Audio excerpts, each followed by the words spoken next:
learn to improve conversions and generate more leads with the video podcast at marketingoptimization.tv. Hi, and welcome to Marketing Optimization with Alex Designs. I'm your host, Alex Harris, and today we're chatting with Rand Fishkin. How you doing, Rand? Very good, Alex. Thank you for having me. Yeah, thanks for being here. Rand is the founder of MOZ.com, and he's been online forever, and you probably know who he is. We'll just jump right into it. We're going to be talking today specifically about conversion optimization for generating more revenue or leads or sales or whatever it is, but particularly maybe in the more SaaS industry, because that's what he runs, a SaaS company, MOZ.com. Check it out for sure. So, Rand, to get started, what is your definition of optimization and why is it beneficial? To me, optimization is just making something better and aiming at the best that it can possibly be. And the wonderful thing about optimization is there's no finish line. You'll never accomplish it. You can always get better. And it's the striving and the process and the journey that makes it exciting and worthwhile. Mm-hmm. Yeah, and I imagine with your experience and the transition of your company, you've ran a lot of tests and learned a lot from it, and I've seen some of your talks as well. Yeah. So how do you make those big decisions? Because that conversion process can be a little bit difficult. How do you figure out the right things to test, and is there a framework that you kind of follow? Yeah, there is. I really like and appreciate kind of a model that we started using several years ago. I think it was probably 2008, 2009. And that was essentially to go and talk to our customers, a sample set of our customers, people who currently use the product today and love it, and ask them, what do they love about it? What do they use us for? Why did they sign up? What convinced them that they should be a customer of MOZ initially? And then what's made them stick with it? And then we go and ask people who've tried our software but quit, right? People who took the free 30-day trial but didn't stick around, or stayed around 1 or 2 months after that but then quit. We ask them the same sets of questions along with a why did you leave? Then we take a third group and we try and ask people who have never tried the product. People who, for example, comment on the MOZ blog or have taken our surveys or have gone to one of our events or something like that. We have their email. We know that they do SEO. Why haven't they tried our SEO tools and software package?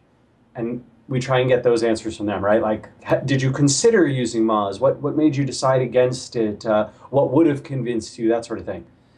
And from those three groups and those answers, we try and refine not just our landing page, but our conversion process, right? The whole funnel, the brand touches, to better align with those. And then the tests that we'll do are more at the individual page level. So we'll say, hey, we want to test a more visual version of showing off the value as, and addressing the concerns that the people who didn't sign up had. And hey, we want to tell the story better through social proof by using, quotes from real customers and industry influencers who use our product to help that middle group who quit, understand the value. And that process I found is way, way more helpful than anything like testing a button color, changing a headline, moving some text around, or just assuming that we know what the problem is. And we've had that many, many times where we just think we're smart. We grow this like arrogance over the years, and we think, oh, everybody listens to us about CRO. We know exactly what we're doing. Let's just go change this on the page and test that. The test produces inconclusive or no results.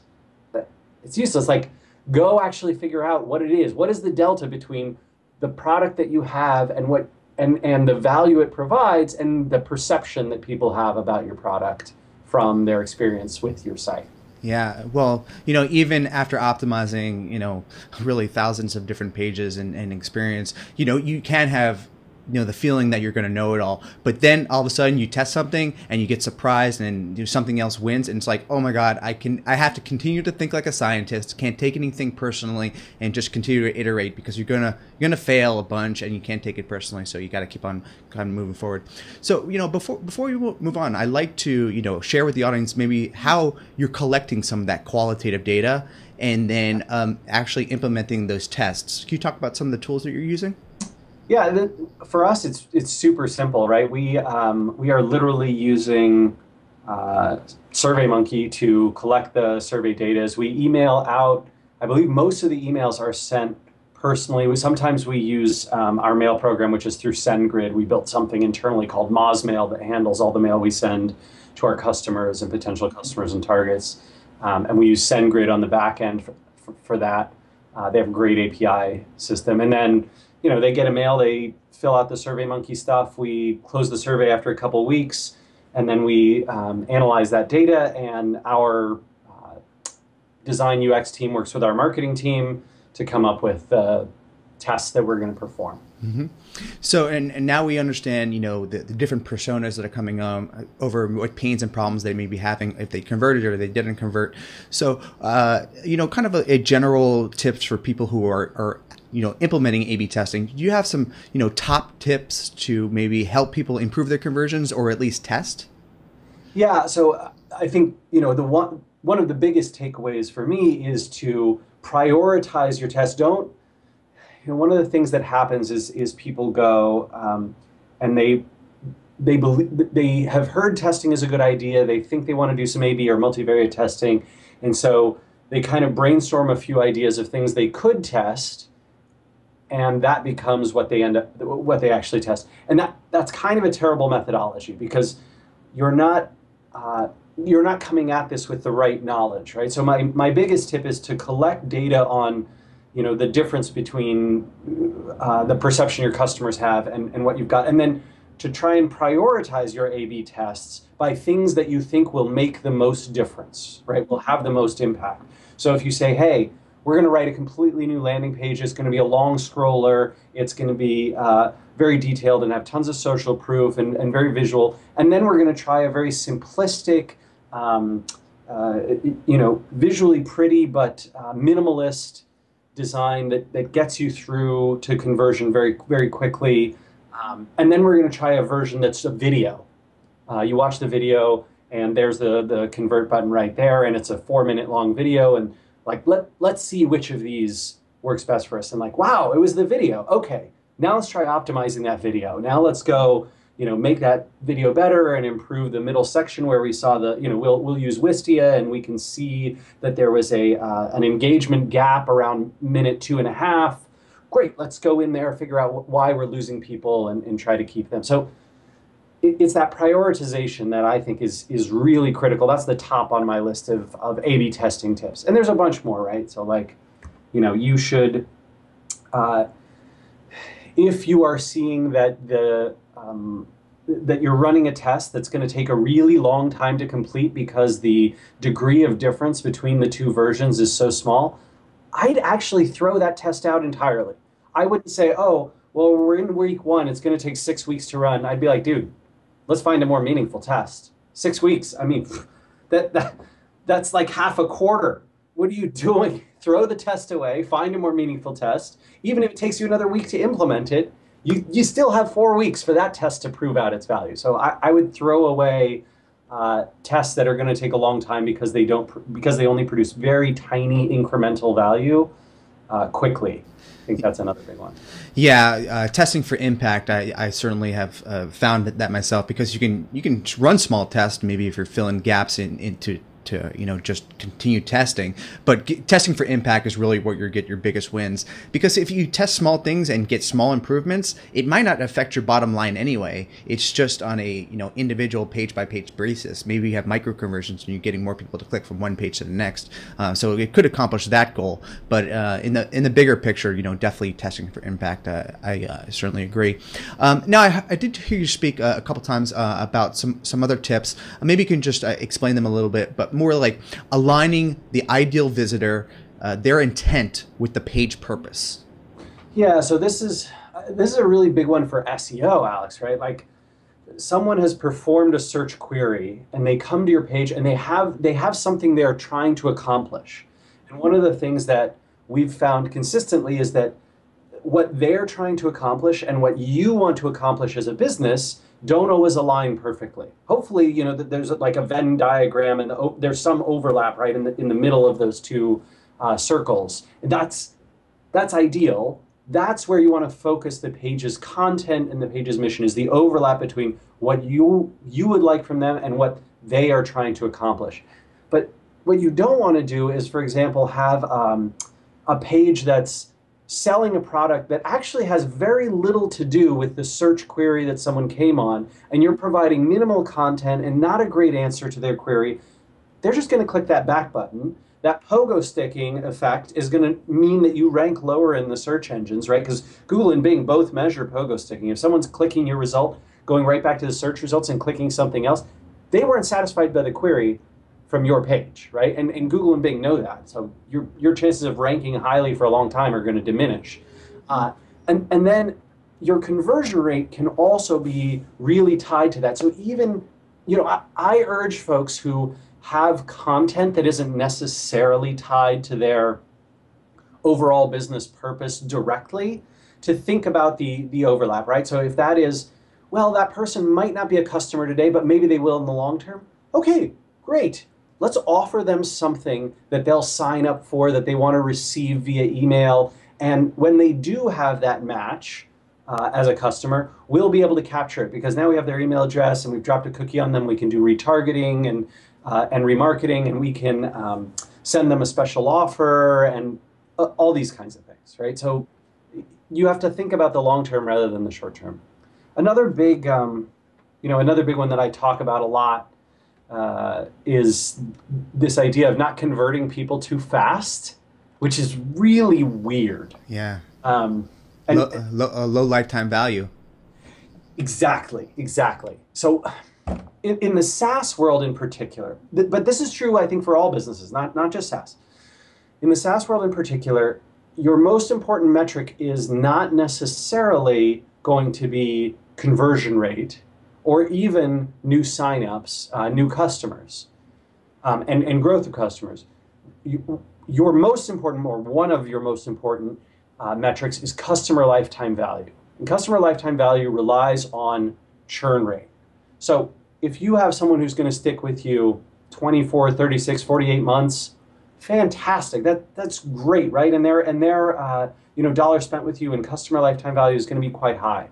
If you're attracting customers who are going to spend 1 month, 3 months, 4 months on your product, and then they're going to churn out, well, that customer lifetime value is probably going to be low. And for many SaaS companies, the cost of customer acquisition is so high that a churn rate, a high churn rate and a low customer lifetime value can mean you're actually losing money, even though you've improved your conversion rate optimization.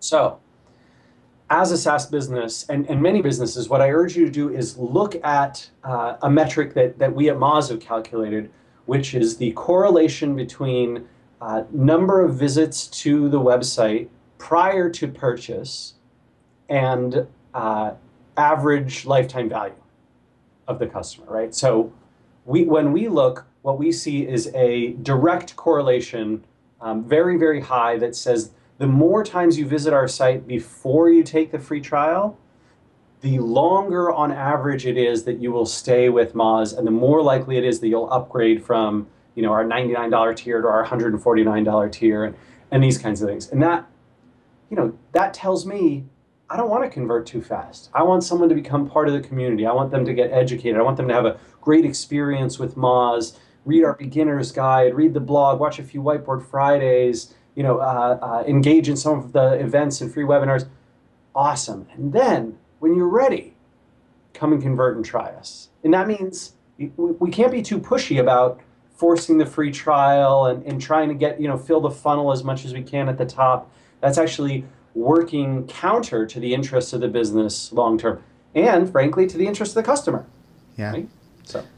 Yeah, I know that when I worked in my corporate job, we were a diet and fitness membership site, and we would try to bring people in at a lower rate, and they really had to stay 3 months in order to pay off that CPA. Right. So, bringing in the right people and then figure out the lifetime value, that's really where you're going to get that equation for that bottom line.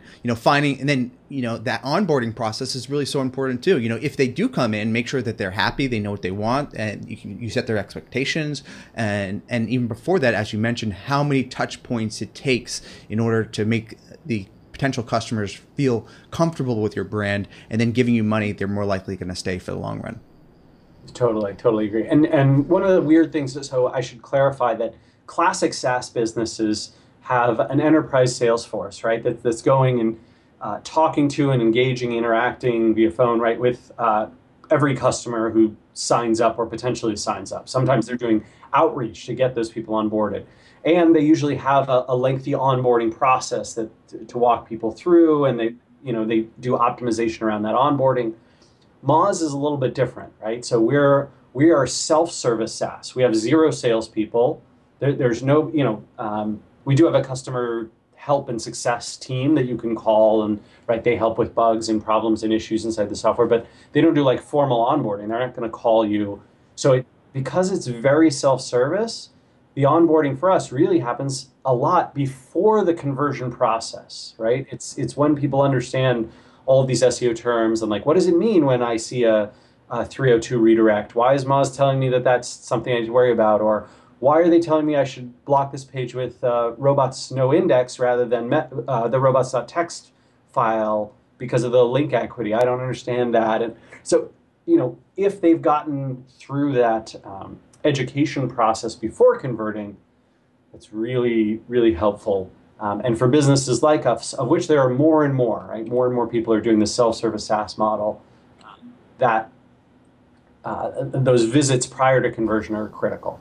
Yeah, and tracking those particular things that they do in your onboarding process or even before that conversion are so important. And you can use things like Google Analytics will get you some detail, but Kissmetrics is probably going to get you a little bit better detail about who's doing what before they purchase and then after purchase. And you can kind of map out the ideal path of what people are going to do. I know when I work for a particular membership site, if we can get users into the community and just make one post in the forum, they were likely to stay for that 3 months. So you have to figure out what those particular points are.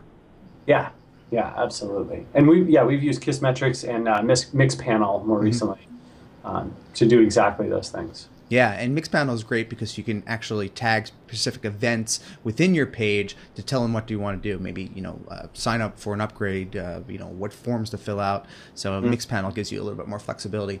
All right, sweet. So what would you say? Maybe just a random question out there. What would be some ideas for some future tests that maybe SaaS companies can run?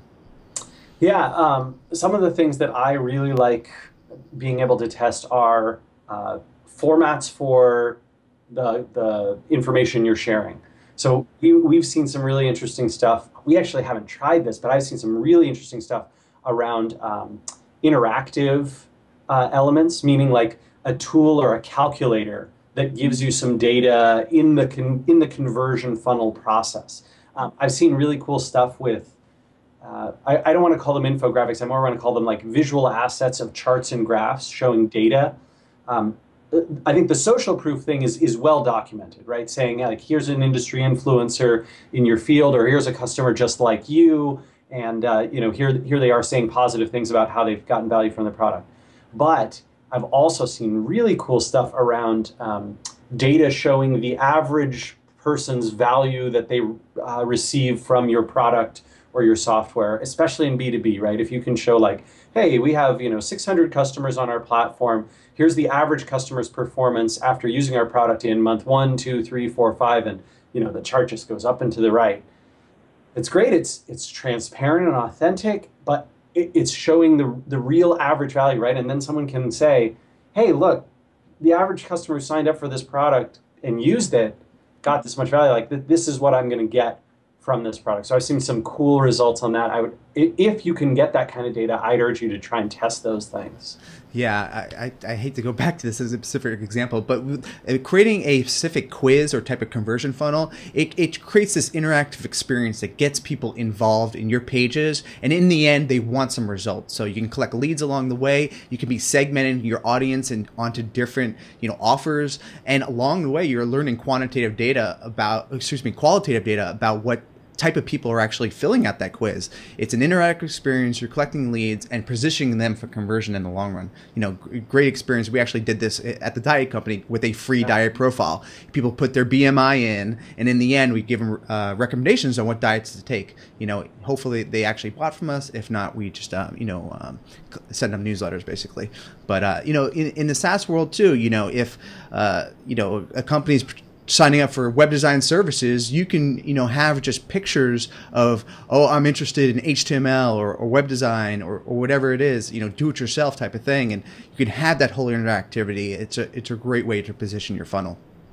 Totally agree. Cool. Well, let's start to close out. How would we want people to find out more about you in general? Yeah, I'm very active on Twitter at Randfish. I run a personal blog at moz.com/rand. And of course, moz.com is where you can find like our software and our main blog and all that kind of stuff. But I love this stuff, right? I'm just deeply passionate. So I'm always happy to answer questions or help people out or, throw in my 2 cents on a topic or issue. And Twitter's a good medium for that. Yeah, and overall, you don't do many of them anymore, but the Whiteboard Fridays have really changed the game in internet marketing. So many people are always sending me, how can I do this? And they always are sending me a Whiteboard Friday to look through it. I'm like, of course, this is how you do it in your way.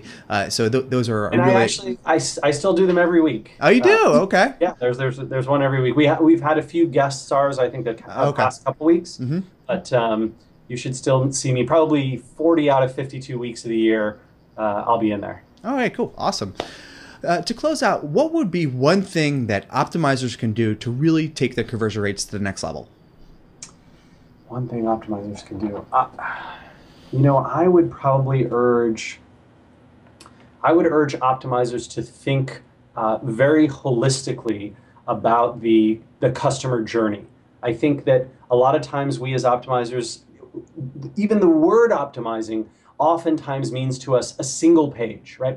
A single landing page, a single channel, a single type of visitor. And if we can think holistically about the customer journey, who were they before they became potential customers for us? How could we have influenced them then? Who are they as potential customers? What's the difference between a potential customer and a customer today? Is there something that I can help them achieve that maybe has nothing to do with the product or software that I'm offering, that will turn them from potential customer into great customer, right? and real customer. So mapping that customer journey, I think, is something that can force you to think very holistically as an optimizer. And there's actually a great blog post on MOZ recently about customer journey mapping. I'd urge you to check that out. There's a number of good blog posts and good visuals. It's not a challenging process. I'm talking about a couple hours of work here. And you will force your brain and your team and your manager to be much more considerate of how you can grow that funnel at the top and help make the landing page experience and all of the content experiences that lead to your landing pages more likely to drive the right customers to you. Yeah. And if you want to check out moz.com, they have some really great software there to track your search results, some conversion data. One of the best tools on the internet for sure. Definitely going to check that out. Thanks. Oh, thanks a lot for your time, Rand. Yeah, I really appreciate it. Great to be here.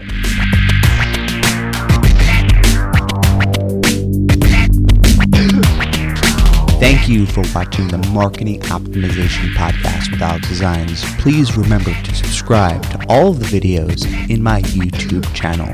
Thank you.